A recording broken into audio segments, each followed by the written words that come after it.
যমরাজ বললেন, অজান্তে অন্যের বিচার করে তুমি সেই পাপ নিজের মধ্যে প্রবেশ করিয়েছ, তাই এই পাপের ভার তোমাকেই বহন করতে হবে। তবে পুরোটা শুনুন।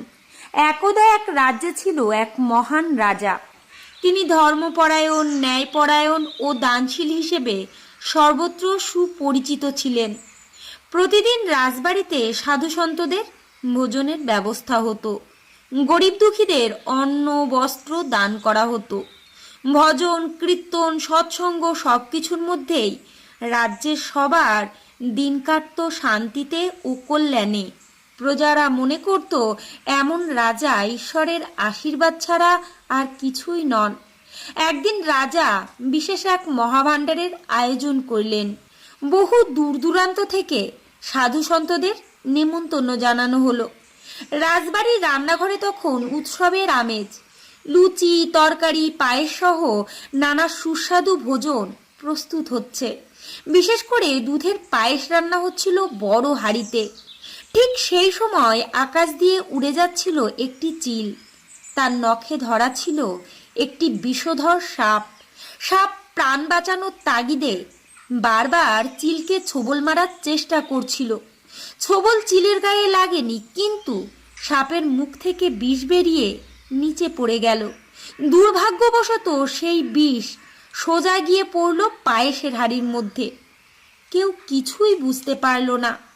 ভাণ্ডারের দিন সাধু সন্তরা সেই পায়েস গ্রহণ করলেন। কিছুক্ষণের মধ্যেই একে একে সবাই অসুস্থ হয়ে পড়লেন এবং শেষ পর্যন্ত বহু সাধু সন্তের মর্মান্তিক মৃত্যু হলো। রাজ্যে নেমে এলো শোকের ছায়া। রাজা নিজে ভেঙে পড়লেন। তিনি দিন রাত কাঁদতে লাগলেন।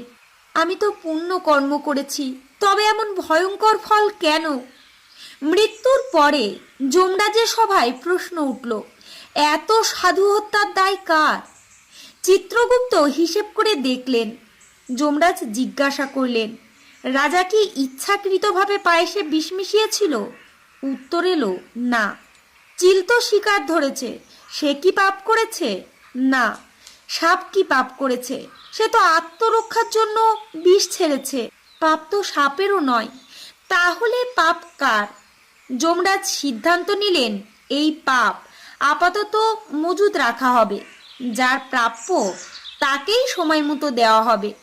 কিছুদিন পর সেই রাজ্যে কয়েকজন সাধু এলেন। পথে এক ভদ্রমহিলার সঙ্গে তাদের দেখা হলো। তারা জিজ্ঞেস করলেন, রাজবাড়ি কোন দিকে? ভদ্রমহিলা বললেন, কেন যাবেন সেখানে? রাজা খুব খারাপ, বহু সাধুকে তিনি খুন করেছেন, সেখানে যাবেন না। রাজবাড়িতে সেদিন কি হয়েছিল সেটা মহিলা নিজে দেখেননি, সঠিকটা জানতেনও না, শুধু শুনে বিচার করেছিলেন। কিছুদিন পর সেই মহিলার মৃত্যু হলো। যমরাজের সভায় তাকে ডাকা হলো। যমরাজ বললেন, সাধু হত্যার পাপ তোমার প্রাপ্য। মহিলা বিস্মিত হয়ে বললেন, আমি তো কাউকে খুন করিনি। যমরাজ প্রশ্ন করলেন, তুমি কি দেখেছিলে রাজা পায়েসে বিষ মিশিয়েছে? না। তাহলে কেন বলেছিলে রাজা খুনি? মহিলা নির্বাক হয়ে গেলেন।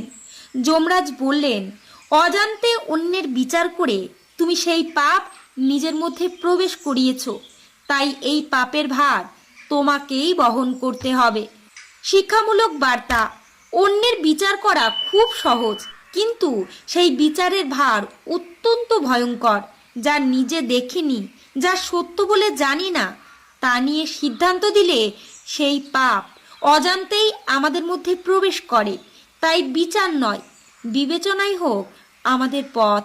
আর আজ থেকে শপথ করি, আসুন, না জেনে না বুঝে আমরা অন্যের বিচার কখনো করব না।